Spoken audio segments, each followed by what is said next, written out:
इसी प्रकार से आरोग्य और वेलनेस के लिए पूज्य स्वामी जी महाराज ने पतंजलि वेलनेस बनाया, जो देश का एकमात्र ऐसा संस्थान है जहां पर 3000 से ज्यादा बेड का ऐसा स्वास्थ्य संस्थान है जहां पर असाध्य रोगों का भी इलाज किया जाता है। पतंजलि आयुर्वेद हॉस्पिटल, पतंजलि वेदा लाइफ, पतंजलि वेलनेस ऋषिकेश मोदी नगर, और आगे योजना है देश के हर जिले में एक एक पतंजलि वेलनेस खोला जाए।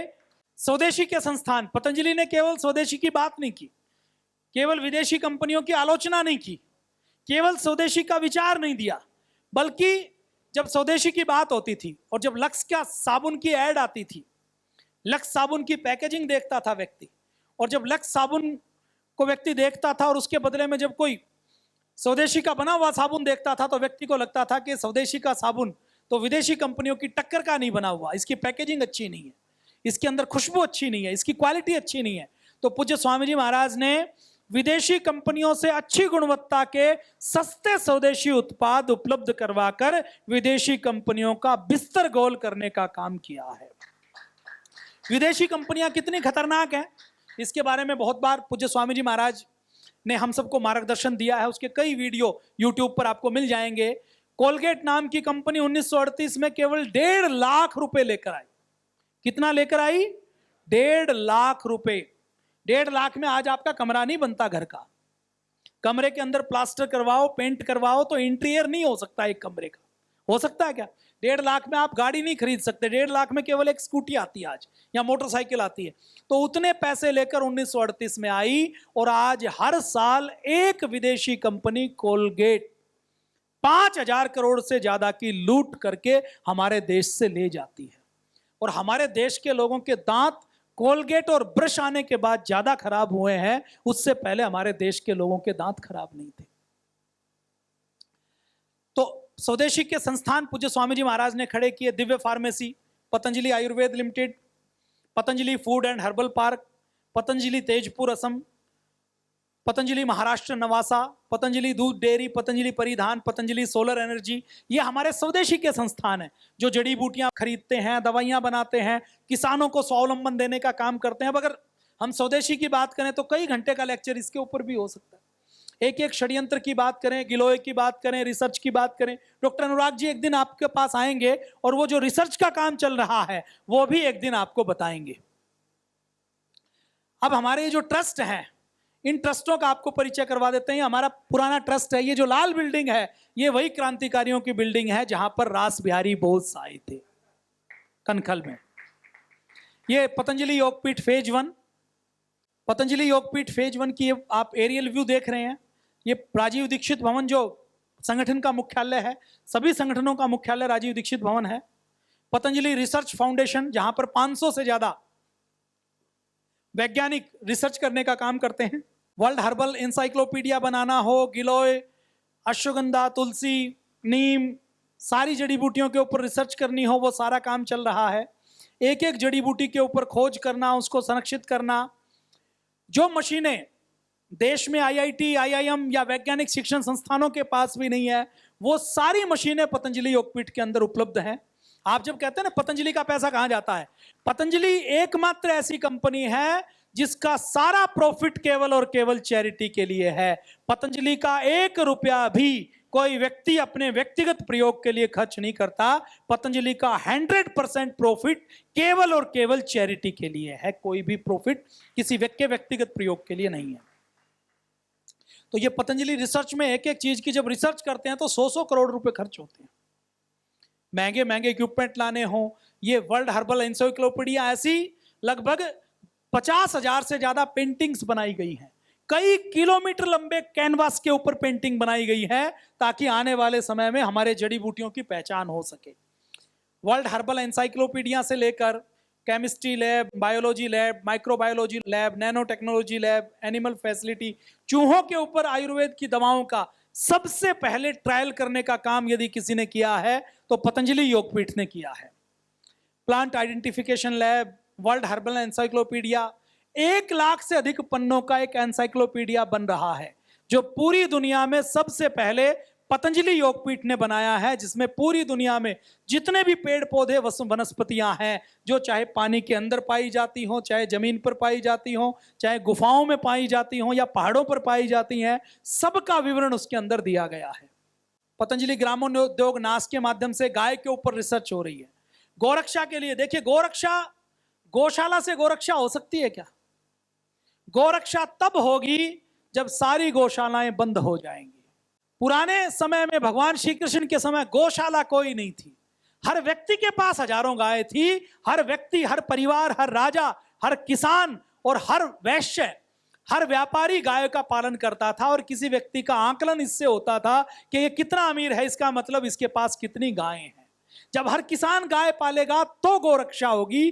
गौशाला तो गाय का संरक्षण करने के लिए आपातकालीन व्यवस्था है, यह सामान्य व्यवस्था नहीं है। गौशाला में गाय तब है क्योंकि किसान और हम उसको रखने के लिए तैयार नहीं है। वृद्धाश्रम की जरूरत कब पड़ती है? जब बच्चे माँ बाप को नहीं रखें। भारत में कभी वृद्धाश्रम नहीं हुए, भारत में कभी गौशाला भी नहीं हुई। हर व्यक्ति के घर में बूढ़े माँ बाप होते थे। हर व्यक्ति, भारत में कभी अनाथाश्रम भी नहीं होते थे।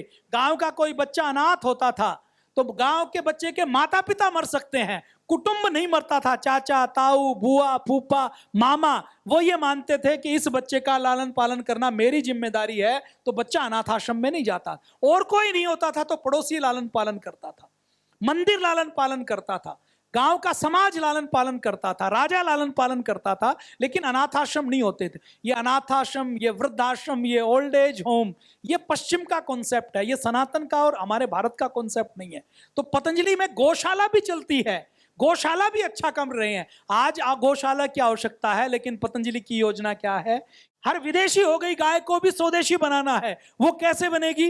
विदेशी गाय की कोख में अगर देसी गाय का अंडाणु लिया और देसी नंदी महाराज का बीजाणु लिया और उस अंडाणु और बीजाणु से जो भ्रूण बनाया, उस भ्रूण को यदि विलायती गाय की कोख में भी ट्रांसप्लांट कर देंगे तो जो बच्चा होगा वो देसी होगा या नहीं होगा?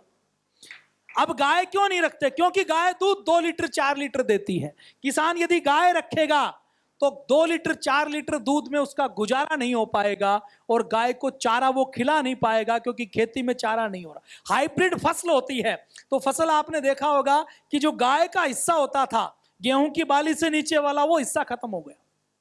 पशुओं के लिए चारा उपज नहीं होता, मशीनों से खेती होती है तो जो चारा बनता था वो चारा बनना खत्म हो गया, क्योंकि खेती में गाय की नंदी की आवश्यकता नहीं रही। तो पतंजलि की योजना क्या है कि हम गाय को 20 लीटर दूध वाली देसी गाय को बनाएंगे। जब 20 लीटर दूध देने वाली देसी गाय होगी तो हर किसान उसको अफोर्ड कर पाएगा और वो किसान का लालन पालन कर पाएगी। तो गाय की रक्षा कब होगी? जब गाय 20 लीटर दूध देने वाली होगी। उस 20 लीटर दूध देने वाली गाय को तैयार करने का काम देश में यदि कोई कर रहा है तो वो पतंजलि योगपीठ कर रहा है। और गाय के जब गोमूत्र का हम प्रयोग करेंगे, गोमूत्र का प्रयोग करेंगे, तो गाय के गोबर से समिधा बनाने का काम पतंजलि ने किया। गाय के गोमूत्र से गोमूत्र को प्रोसेस करके औषधि बनाने का काम पतंजलि ने किया। गाय के गोबर का बायोगैस प्लांट हो, गो संरक्षण हो, गो संवर्धन हो, पंचगव्य हो, हमारी जितनी भी औषधियां बनती हैं जिनमें घी पड़ता है, किसी भी औषधि में भैंस का घी नहीं प्रयोग होता। सारी औषधियों में केवल और केवल गौमाता का घी प्रयोग होता है। तो ये गौशाला है। निःशुल्क कुदरती खेती का प्रशिक्षण दिया जाता है। अपने पास लगभग 400 एकड़ का फार्म हाउस है जहां पर जैविक खेती, कुदरती खेती के ऊपर प्रशिक्षण होता है। एक दिन आपको भेजेंगे उसको दिखाने के लिए। हमारे जो संगठन है, पतंजलि योग समिति, महिला पतंजलि योग समिति, ये सब सेवा करने का काम करते हैं, योग कक्षा लगाने का। ये यूके का हमारा ट्रस्ट है, यूएसए का ट्रस्ट है, कनाडा में, नेपाल में, मॉरिशस में हमारे ट्रस्ट बने हुए हैं। पूज्य स्वामी जी महाराज ने दुबई में, दक्षिण कोरिया में, ऑस्ट्रेलिया में, सब जगह जाकर शिविर लगाए हैं। ये हमारे संगठन है, पतंजलि योग समिति, महिला पतंजलि योग समिति, भारत स्वाभिमान, युवा भारत, पतंजलि किसान सेवा समिति, हमरो स्वाभिमान, सोशल मीडिया। ये शिक्षा के हमारे शिक्षण संस्थान है।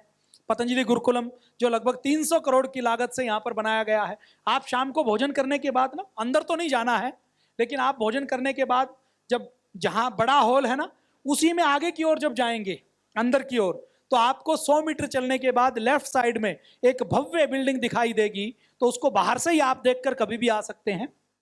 तो पतंजलि गुरुकुलम है ये। जहां पर बच्चों के सर्वांगीण विकास के लिए शिक्षा दी जाती है। आचार्य कुलम है, पतंजलि आयुर्वेद महाविद्यालय, भारतीय शिक्षा बोर्ड, आरोग्य और वेलनेस के लिए पतंजलि वेलनेस के बारे में हम बात कर चुके। योगग्राम देख रहे हैं आप, कितना सुंदर बना हुआ है। एक दिन आपको यहाँ पर भी दिखाने के लिए भेजेंगे। निरामयम बना हुआ है। पतंजलि चिकित्सालय पूरे देश में हर जिले में हर तहसील में बने हुए हैं। ये ऋषिकेश में वेदा लाइफ हमारा एक सेंटर बना हुआ है जो बहुत सुंदर है। मोदी नगर का, स्वदेशी का हमारी दिव्य फार्मेसी जो पहला स्थान था जहाँ पर उत्पादन होता था। Patanjali Ayurveda, Patanjali food and herbal park, Tezpur में असम में पतंजलि ने बहुत बड़ा प्लांट लगाया है। पतंजलि परिधान। अब कुछ लोग कहेंगे पतंजलि ने जीन्स क्यों निकाली, कहेंगे कि नहीं कहेंगे? आपको भी कहते होंगे, कई बार वीडियो भी आ जाते हैं जिसमें कहते हैं कि स्वामी जी तो जीन्स का विरोध करते थे, अब जीन्स क्यों निकाली।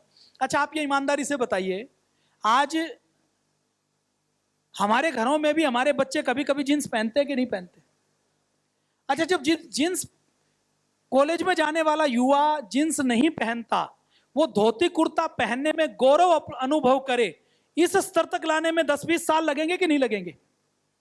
अब 10-20 साल जब तक लगेंगे तब तक हम यदि उसको जींस पहननी ही है तो स्वदेशी उपलब्ध करवा दें तो क्या गलत है?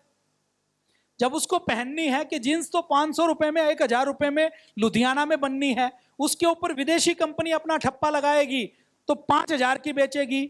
उसको यदि स्वदेशी उपलब्ध करवा दिया जाए। अब युवा भारत में जुड़े हुए युवाओं को हमने, जब वो कहे जी हम कॉलेज जाएं तो पजामा पहन के तो नहीं जा सकते, कुर्ता पजामा पहन के नहीं जा सकते। लोग अभी कॉलेज में जो युवा पीढ़ी है वो उतनी परिपक्व नहीं हुई है, मैच्योर नहीं हुई है। हम और आप तो पहन सकते हैं। तो हमने उनको कहा कि आप युवा भारत से जो जुड़े हुए हैं वो आवश्यकता पड़े तो अपरिहार्य स्थिति में जीन्स पहन सकते हैं। काम तो हो, जीन्स पहनने वाला युवा भी एक बार हमारे पास आ गया तो हमारा भाषण सुनेगा तो कुर्ता पजामा पहनना भी शुरू कर देगा, लेकिन आए तो सही। तो इसलिए विकल्प के तौर पर हमने कुछ चीजें उपलब्ध करवाई है। कुछ लोग कहते हैं नूडल क्यों उपलब्ध करवाया? अब मैगी जो नूडल बनाती थी उसमें टॉक्सिन्स मिलाती थी जिससे उसके ऊपर बैन लगाया गया। लोगों ने कहा कि कई बार इंस्टेंट फूड में जरूरत पड़ती है तो पतंजलि ने सब्जियां अधिक डालकर आटे की नूडल्स उपलब्ध करवाए। तो कुछ चीजों में जब आलोचना हो तो आपको उसका तार्किक विश्लेषण करना है। सामने सोशल मीडिया में जो हमारा विरोधी कह रहा है उसके साइकोलॉजिकल जाल में नहीं फंसना।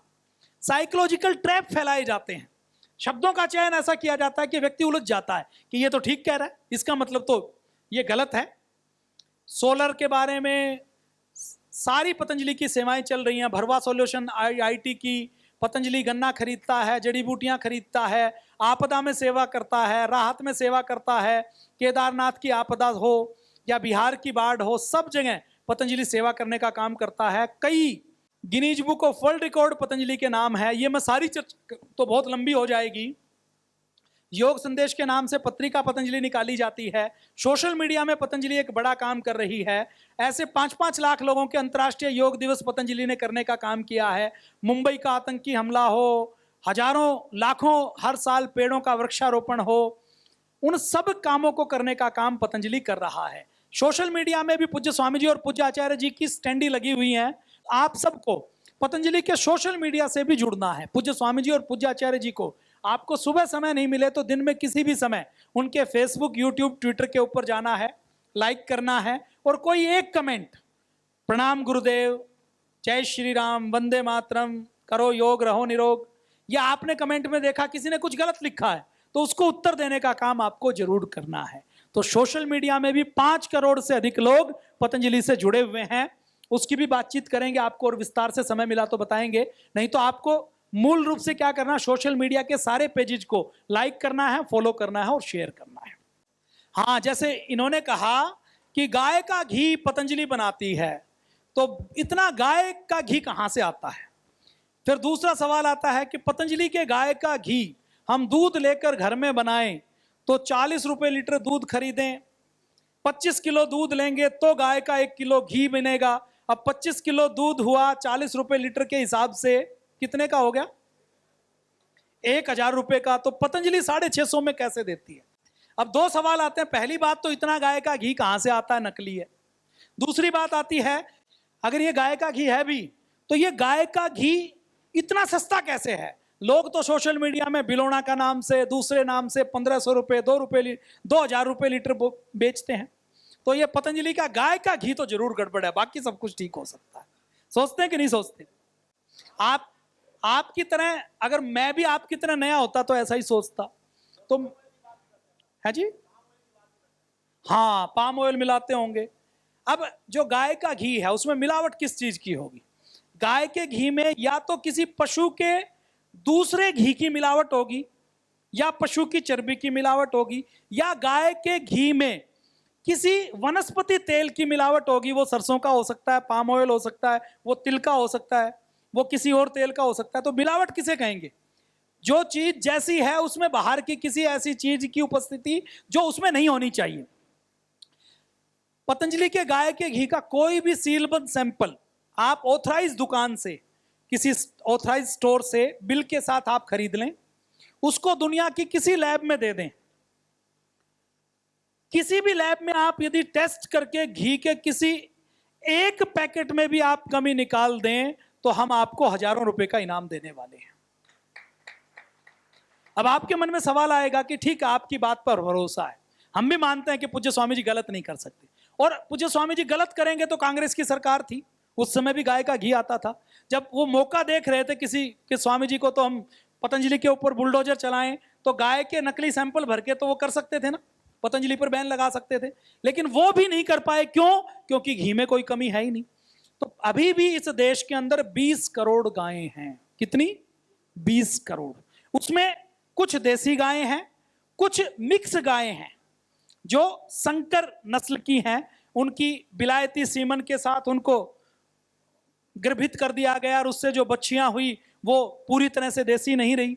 अभी भी राठी, साहिवाल, कांकेर से लेकर, गिर से लेकर हमारे गुजरात में, राजस्थान में खूब देसी गायें, कर्नाटक में देसी गायें हैं।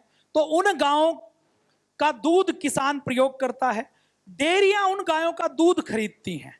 अब जब डेयरी दूध खरीदती है, 19 से 20 करोड़ गायें हैं, उसमें आप ये मान के चलिए कि 50 से 60% गायें दूध देती हैं, दूध देने वाली हैं। कुछ का साइकिल आया हुआ है कि गर्भवती हैं, अभी दूध देना शुरू करेंगे। तो एवरेज 8 से 10 करोड़ गाय एवरेज दूध देने वाली हर समय उपस्थित रहती हैं। उन 8-10 करोड़ गांवों में जो देश के अलग अलग 4-5 लाख गांव में है, उसमें जैसे राजस्थान की बात करें, उत्तर प्रदेश की बात करें, गुजरात की बात करें, महाराष्ट्र की बात करें, कर्नाटक की बात करें, यहां पर हर गांव में डेयरी कलेक्शन सेंटर बने हुए हैं। बने हुए कि नहीं बने हुए? देखे हैं कि नहीं देखे? अब वो जो डेयरी दूध खरीदती है वो कैसे खरीदती है? दूध लेके जाओ, दूध की फैट चेक करते हैं और फैट के हिसाब से रेट देते हैं कि नहीं देते।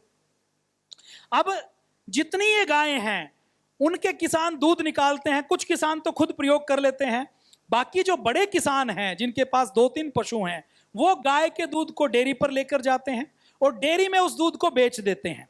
तो इन 7-8 करोड़ गायों से जो दूध की क्रीम निकलती है, उस क्रीम को पूरे भारत में सबसे बड़ा जो खरीदार है वो केवल पतंजलि है, और कोई खरीदार नहीं। पतंजलि जब तक गाय का घी नहीं बनाता था, उससे पहले भी गाय का दूध किसान बेचता था, लेकिन उससे पहले जब वो गाय का दूध किसान बेचता था तो गाय का दूध बेचते हुए वो जब गाय के दूध की क्रीम निकाली जाती थी तो वो क्रीम अलग नहीं रखी जाती थी, क्योंकि अलग अगर गाय के दूध की क्रीम बेची जाएगी तो अलग से कोई मार्केट नहीं होने के कारण, उसके पीले करण के कलर के कारण उसको सस्ता बेचा जाता था। उसकी कोई मार्केट नहीं थी, कोई खरीदार नहीं था, तो लोग क्या करते थे, उसको भैंस की क्रीम में मिलाते थे और गाय की क्रीम को 10-20 रुपए कम सस्ता खरीदा जाता था कि इसका कोई खरीदार नहीं है। पतंजलि ने जैसे ही गाय के घी बनाना शुरू किया तो क्रीम खरीदनी शुरू करी, तो पतंजलि ने सबसे पहले कहा डेयरी से कि हमें गाय की क्रीम दो, भैंस की नहीं चाहिए। तो गाय की क्रीम का सबसे बड़ा खरीदार और सबसे बड़ी मार्केट तैयार करने का काम किसने किया? पतंजलि योगपीठ ने। और उसने कहा कि आप भैंस की क्रीम देते हैं, मान लीजिए 120 रुपए, हम गाय की 140 रुपए में खरीदेंगे, आप हमें गाय की दो, क्योंकि पतंजलि को तो गाय का घी उपलब्ध करवाना है ना, भैंस का नहीं करवाना। तो पतंजलि ने सबसे पहले खरीदा। तो आज भी गाय की क्रीम जितने लोग बनाते हैं वो 90 से लेकर 99% केवल और केवल पतंजलि को सप्लाई करते हैं। तो अब घी कहां से आया ये समझ आ गया। अब घी सस्ता कैसे है? अभी भी देखिए, कर्नाटक एक स्टेट है, आप में से कर्नाटक का कोई नहीं है, कर्नाटक में डेयरी नंदिनी डेयरी के नाम से डेयरी है, सुना है नाम आपने? कर्नाटक फूड या डेयरी कारपोरेशन के नाम से। तो उस कर्नाटक में एक किसान ने डेयरी बनाई, उसके पास 10 गायें हैं, वो 100 लीटर दूध रोज पैदा करता है। तो 100 लीटर दूध वो डेयरी में बेचेगा, डेयरी उसको 25 रुपए 30 रुपए का रेट देगी, और डेयरी जितना उसको रेट देगी, डेयरी से किसान की एक लिस्ट सरकार को चली जाती है, और सरकार की एग्रीकल्चर डिपार्टमेंट किसानों को पर लीटर दूध के हिसाब से सब्सिडी देता है। तो किसान बेच के भी पैसा कमाता है और उसको सरकार की ओर से भी सब्सिडी मिलती है। अब कर्नाटक में दूध ज्यादा लोग नहीं पीते, दूध पीने की आदत नहीं है, वो केवल छाछ लेते हैं, थोड़ा सा दही लेते हैं। अब कर्नाटक में लोगों की दूध पीने की आदत नहीं है, और कर्नाटक में घी भी लोग ज्यादा नहीं खाते। साउथ में घी की ज्यादा परंपरा नहीं है, घी राजस्थान, हरियाणा, पंजाब इधर ज्यादा खाया जाता है। तो वहां का सारा दूध डेयरी में जाता है, और डेयरी जैसे गाय का 100 लीटर दूध आया, अब हम घर में जब बिलोना करते हैं तो उस 100 लीटर दूध का हम दही बनाएंगे, दही बनाने के बाद उसको मथेंगे, और मथने के बाद छाछ को तो फेंक देंगे या पशु को पिला देंगे, 1-2 लीटर खुद पी लेंगे, पड़ोसी को दे देंगे, फ्री में देंगे, उसका कोई खरीदार नहीं है। उससे जो घी निकलेगा 100 लीटर से, वो घी निकलेगा 100 लीटर दूध से 25 किलो घी निकलेगा, 4% फैट होती है। तो वो जो घी निकला, वो 100 लीटर दूध से केवल आपको घी मिला, 25 किलो दूध से आपको 1 किलो घी मिला। अब लेकिन जब डेयरी में जाता है, तो डेयरी में गाय का दूध गया, तो गाय के दूध में जैसे 4% फैट, तो डेयरी में आपने मशीन देखी है ना, डेयरी की मशीन दूध को भी रहने देती है और क्रीम को अलग कर लेती है कि नहीं कर लेती? अब 4% क्रीम में से मान लीजिए 2% क्रीम निकाल ली। अब 2% क्रीम निकाली, 100 किलो दूध में 2 किलो क्रीम अलग निकल गई। अब वो दूध 100 किलो का 100 किलो है ना, अब वो जो 100 किलो का 98 किलो दूध है, वो दूध अलग से पैक होके बिकेगा टोन्ड मिल्क के नाम से। दूध भी रहा और क्रीम अलग से पैदा हो गई उसके बाय प्रोडक्ट के रूप में। तो वो क्रीम सस्ती पड़ेगी या नहीं पड़ेगी? आपने घर में बिलोया तो छाछ को फेंक दिया, वो आपके लिए वेस्ट है। अब डेयरी में यदि दूध से छाछ बनाएंगे तो छाछ को भी पैक करके बेचेंगे या नहीं बेचेंगे? दही को भी पैक करके बेचेंगे या नहीं बेचेंगे? फिर ये दूध और दही जो डेयरी में निकलता है घी बनाते हुए, इसकी हर चीज के अलग अलग एंजाइम बनते हैं, अलग अलग प्रोटीन पाउडर बनते हैं, अलग अलग वे प्रोटीन बनता है। तो डेयरी में हर चीज का प्रयोग कर लिया जाता है, तो वो क्रीम से बना हुआ घी सस्ता पड़ता है, इसलिए पतंजलि 650 में उपलब्ध करवाती है। अगर पतंजलि को ज्यादा पैसे कमाने हो ना, देखो पतंजलि का घी 1000 रुपए भी कर दिया जाए तो लोग खरीदेंगे कि नहीं खरीदेंगे? शुद्ध है। किसी भी लैब में चले जाओ तो पतंजलि में का घी में जो बीटा कैरोटीन होता है, और जो गाय के घी जो पशु के घी में, गाय के घी में एक खास बात क्या है कि उसके अंदर विटामिन ए और बीटा कैरोटीन होता है। पतंजलि के घी में बीटा कैरोटीन है, विटामिन ए है। पतंजलि के घी में किसी वनस्पति तेल की कोई मिलावट नहीं है। लैब के अंदर तो पता लग जाएगा कि नहीं लग जाएगा? तो पतंजलि के घी में कोई भी मिलावट साबित नहीं कर सकता, पूरी तरह से शुद्ध है। और सस्ता क्यों है, वो दोनों उत्तर आपको मिल गए कि नहीं मिले? समझा पाया मैं आपको? तो सस्ता इसलिए है क्योंकि डेयरी में जो क्रीम आती है, दूध भी बचता है, लस्सी भी बचती है, दही भी बचती है, पनीर भी बचता है, वो सारा बिकता है, वेस्ट नहीं होता। घर में बिलोना से बनाएंगे तो छाछ बचेगी, वो बेच नहीं पाएगा किसान, तो उसको महंगा पड़ता है। इंडस्ट्री में इसीलिए सस्ता पड़ता है। अच्छा मैं आपसे पूछूं कि आप एक सुई खरीदते हो बाजार में, सुई कितने की मिल जाती है? आलपिन कितने की मिलती है? सेफ्टी पिन कितने की मिलती है? 10 रुपए की मिल जाती है ना। आप घर में बना सकते हो, किसी को ऑर्डर देके बनवाओ तो कितने की बनेगी? कम से कम 2000 रुपए की बनेगी। एक आप हेयर पिन खरीदें, सेफ्टी पिन खरीदें, आल पिन खरीदें, कपड़ा सीने की आप सिलाई मशीन आपको 2000-3000 में मिल जाती है, लेकिन सिलाई मशीन को ऑर्डर देके बनवाओ तो कितने की बनेगी? तो ये मास प्रोडक्शन जब होता है तो चीजें सस्ती हो जाती है। अब पतंजलि ने लूट नहीं की, पतंजलि चाहती तो इसी को 1500 रुपए बेच सकती थी। बहुत से ऐसे लोग हैं, देखो मैं कहूं कि बहुत से ऐसे लोग हैं जो कहते हैं कि जी बिलोना के नाम से हम तो पतंजलि वाला ले लेते हैं। पतंजलि वाले में क्या खास बात है कि लैब के टेस्ट में तो फेल होगा नहीं, इसी का डिब्बा पतंजलि का निकाल देते हैं, कांच के डिब्बे में भरा और सोशल मीडिया के ऊपर बिलोना घी के नाम से 1500 रुपए में बेच दिया। 20-30 किलो भी महीने का बेच दिया तो पूरी दिहाड़ी बन जाती है। बहुत से लोग यही कर रहे हैं। तो ये जो बिलोना घी के नाम से, और पतंजलि ने बिलोना घी भी निकाला है, अपनी जो देसी गायें हैं उनका घी भी हमने निकाला है, जो 1500-2000 रुपए किलो है। फेज 1 में आपको मिल जाएगा, लेकिन उसको हर व्यक्ति नहीं खरीद सकता। आपको अपने पड़ोस में यदि कोई अच्छा किसान है, वो बिलोना घी दे तो आप खरीदिए उसको, उसकी मनाही नहीं है। लेकिन पूरे देश में तो नहीं मिलता। मैं बताऊं, हम अगर ढूंढे तो हमें हवन के लिए, यज्ञ के लिए, दीपक जलाने के लिए भी कोई शुद्ध घी नहीं मिलता। और कुछ पूछना है, पूछिए जी। सर, भारतीय शिक्षा बोर्ड की बात की जी तो ऐसे बहुत सारे षड्यंत्र हमारे देश में हैं जी। कि जो नेचुरल बीज है वो पेस्टिसाइड के माध्यम से खत्म हो गया है, और ऐसी भी आशंका है कि जैसे सिजेरियन केस जो पहले बिल्कुल नहीं होते थे, आजकल सिजेरियन केस बहुत बढ़ गए हैं, और ये जो दवाओं का इस तरह का ऐसा प्रभाव है कि आने वाले टाइम में हमारे यहाँ के बच्चों की जनन क्षमता भी खत्म हो सकती है, ऐसा अंदेशा है। तो मेरा आपसे सिर्फ ये निवेदन है कि भारतीय शिक्षा बोर्ड है उसका जो है प्रचार प्रसार और कैसे किया जाए, उसमें हमारी भागीदारी कैसे हो, क्योंकि मैं शिक्षक हूँ, मैं इस बात को जानता हूँ। देखिए, आपने कई प्रश्न किए हैं। पहली बात तो जो बांझपन है वो तो निरंतर बढ़ रहा है। ये जितना प्लास्टिक है, जितना कृत्रिमता है, वो सब व्यक्ति को की फर्टिलिटी को खत्म कर रहा है। सिजेरियन जहाँ तक हो रहे हैं उसके कई कारण है। बैठकर कपड़े धोना, बैठकर पोछा लगाना, चक्की लगाना बंद हो गया, बैठकर रसोई बनाना बंद हो गया। क्योंकि जब बैठकर काम करते हैं तो हमारी जो गर्भाशय की जो मांसपेशियां हैं वो फ्लेक्सिबल होती हैं। अब वो मेहनत बंद होगी। ओल्ड एज में जो प्रेगनेंसी होती है उसमें कॉम्प्लिकेशन अपने आप हो जाते हैं। फिर सिजेरियन एक डॉक्टर करता है तो वो नॉर्मल डिलीवरी करेगा तो 5,000 रुपये मिलेंगे, सिजेरियन करेगा तो 80,000 रुपये मिलेंगे। तो सिजेरियन एक सरकारी हॉस्पिटल में कम होते हैं, प्राइवेट हॉस्पिटल में ज़्यादा होते हैं।